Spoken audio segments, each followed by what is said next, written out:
First off, fantastic first game by ROCCAT. Absolutely fantastic play coming out of Overpower, coming out of Rio Yonkers. They all did very good, but it is most certainly CLG we want to look at here in that first game. Let's take it back to the beginning, maybe the Fisho. From the very start, it didn't work out with that lane swap.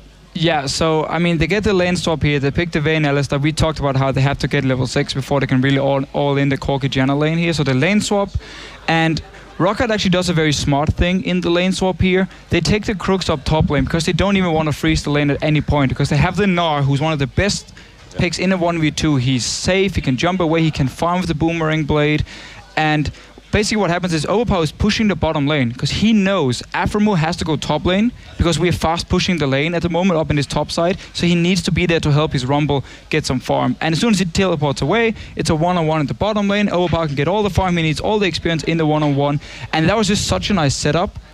And then obviously also because Aphromoo decides to go up and just die for no reason with a flash, just even helped ROCCAT more. Yeah, I mean, ROCCAT just planned out everything in the game. I mean, just from the level 1, just taking double glimpse at the top, and then setting up that whole thing, and then actually Overpower was the super good instinct where the jungler is all the time, and he played very well that game. Like, the way he predicted where the jungler is, very, very good laning.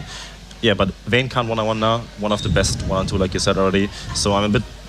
The Vayne pick was very questionable in this scenario. I think we have to address this because Sivir would have been way better, and I don't agree with picking Rumble and then just going full scaling on the bottom side of the map. Yeah, you have the Rumble and the Jarvan for early game pressure, but also Rumble itemizing very badly, I think, in this game, like going Armguard's first item, delaying his power spike, and... It's just super weird with the Vayne because normally if you want to run some form of like 1-4 combo where you have a split pusher, you need to have some members in the mid lane who has proper wave clear and who can actually push down a tower. The problem is, in this case, you would have the Vayne split pushing in a 1-4, Rumble, Jarvan, and Alistar. Every single one has to get close to the tower to hit it. There's no wave clear on any of them unless you use the ulti from Rumble. And Orianna has always been a risky wave clear because she has to get fairly close to clear the wave here. And when there's like an Ahri and Elise to catch you out of position here, that could have gone horribly wrong.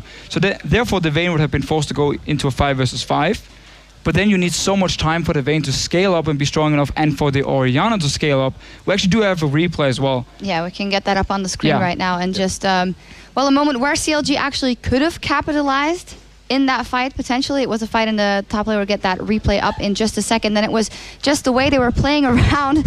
All right, then. It's not warm enough under these things. And I'm very objective, so I will take this off. We will get that replay up on the screen right now. Right, yeah. So this replay here is really one of the weirdest things in the game, because CLG at the moment, all they have to do is wait and scale up. ROCCAT doesn't have any hard engage in this case here, so they need to get picks, and yet it is actually CLG sitting ready to catch out ROCCAT and force a team fight where they are so much weaker. 14 minutes in Dexter, you can just talk what you see and we can just roll the replay. Yeah, I mean, Double Lift choosing to fight. I mean, he's obviously ready to fight, and they plan this out, and then Janna gets caught out, kinda. Very good reaction by Vander, and then they just collapse on him. And then you see Peter getting caught, Double getting caught out, Woolite doing all the work, zoning him, and now it's actually very good play by him. And now we see a misplay from Jarvan. He uses the ultimate on Woolite when he should have just zoned with the ultimate. Yeah, so the thing is here, when Woolite, who's very aggressive on this Corki, by the way, he's jumping to the backline again and again in this game here. When he jumps onto double lift here, you have a situation right now where Rumble is on the other side of the Baron wall, and also the Jarvan pick here. The Jarvan can lock down 3 members from ROCCAT in that small bush up there together with the Rumble, keep them there, while Aphromoo, Link, and double lift all take care of Woolite, who's now jumped away from his team. There was an equalizer down, zoning the whole thing. It was perfect. And yet it seems like the shot calling from CLG is super tunnel vision on Woolite. So suddenly ThinkCard, instead of ulting these 3 members and keep them away, he runs away from them, over to Woolite, try and ult him, and actually ends up, because in the Jarvan Cataclysm, Vayne's short ranged. She's very short ranged, and she cannot hit the target. If you're standing in the back of the Cataclysm and she's standing outside it, she cannot hit him. So she couldn't even finish Woolite, and in the end, it's just a terrible team fight. You should never have taken it in the first place, and also you need better coordination in these fights for CLG. CLG took those fights when they didn't have to. They picked the scaling setup, and yet Doublelift just choosing to fight all the time and then getting poked out to like 20%, and then the fight is over. If the Vayne is at 20% every single fight, you can't do anything. And there's not really anything to hit too, you know? You can't hit the front line because now it's just a threat itself, and if he gets the stun on Vayne, Vayne dies instantly, you have the Ari and follow up. Like the whole team setup was just... The execution was actually very bad from CLG, and also picks and bans. I'm not super convinced. I think ROCCAT actually drafted very well with the Corki pick, and I would have liked to see a Sivir here actually.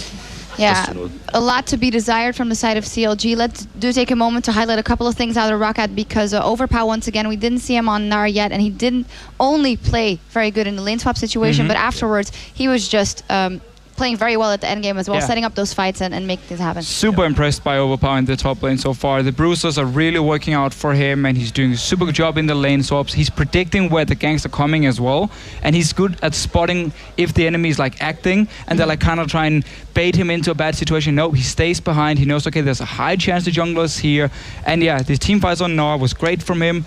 Yankers, I love his build on Elise. Yep. Normally, I'm a big fan of magic pin boots on her, but he's got mobility because you're in this lane swap here, and he needs to run around try and get these picks. And also, again, your early locket, you have the Frozen Heart against the Vayne.